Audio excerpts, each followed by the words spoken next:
তুমি যদি একজন হিন্দু হও আর তোমাকে যদি বলা হয় কোনো একটা মসজিদ ভাঙার জন্য,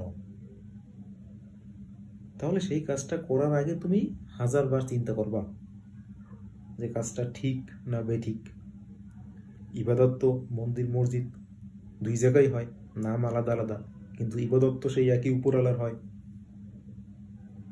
কিন্তু একটা ভিড় যদি সেই মসজিদটা ভাঙার জন্য যায় আর তুমি যদি সেই ভিড়ের মধ্যে থাকো, তখন কিন্তু তোমার মাথায় এই চিন্তাগুলো আসবে না। এরপর যদি তোমাকে জিজ্ঞেস করা হয় যে কেন তুমি সেই মসজিদ ভাঙছো, তখন তুমি নিজেও অবাক হবা, নিজেও চিন্তা করবা যে কেন ভাঙছি, আর ভেতর থেকে কোনো উত্তর আসবে না। কেন? কারণ তোমার অভ্যাস হচ্ছে ভিড়ের সাথে মিশে যাওয়া। সবাই যেটা করতেছে তোমাকেও সেটা করতে হবে, এই সকল সমাজে টিকে থাকতে হলে, এমনটা তোমার ধারণা। তোমাকে শেখানোই হচ্ছে ওই ভিড়ের সাথে চলো, সবাই একসাথে চলো। আর তুমি যখন কোনো ভিড়ের মধ্যে থাকবা,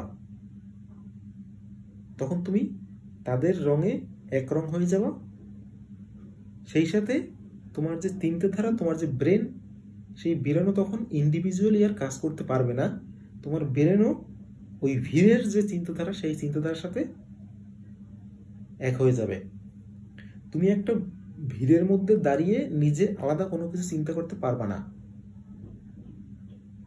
কারণ তোমার ব্রেন তখন আর ইন্ডিভিজুয়ালি কাজ করে না।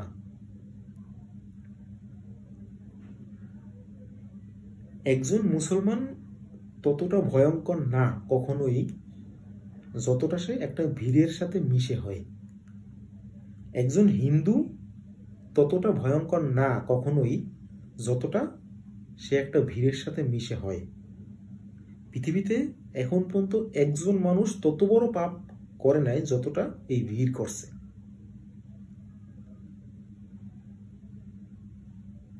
তুমি যখন কোনো ভিড়ের মধ্যে যাও, তুমিও সেই ভিড়ের রঙে রঙিন হও। একটা ভিড় যদি স্লোগান দিতে দিতে কাউকে মারার জন্য যায়, তুমিও তাকে মারতে যাবে সেই সব কিছু না জেনেই ওই ভিড়ের সাথে তাদের যে স্লোগান, সেই স্লোগান তোমার মুখ থেকে আপনা আপনি বের হয়ে আসে। তাদের যে স্টেপ, তাদের যে স্পিড, তোমার পাও সেই স্পিড, সেই স্টেপ আপনা আপনি ধরে নেয়। আবার তুমি যদি এমন কোনো ভিড়ের মধ্যে যাও যেখানে সবাই কান্না করতেছে, তাহলে তোমার চোখও আপনা আপনি নরম হয়ে আসবে, হয়তো 2-1 ফোঁটা পানিও বের হয়ে আসবে।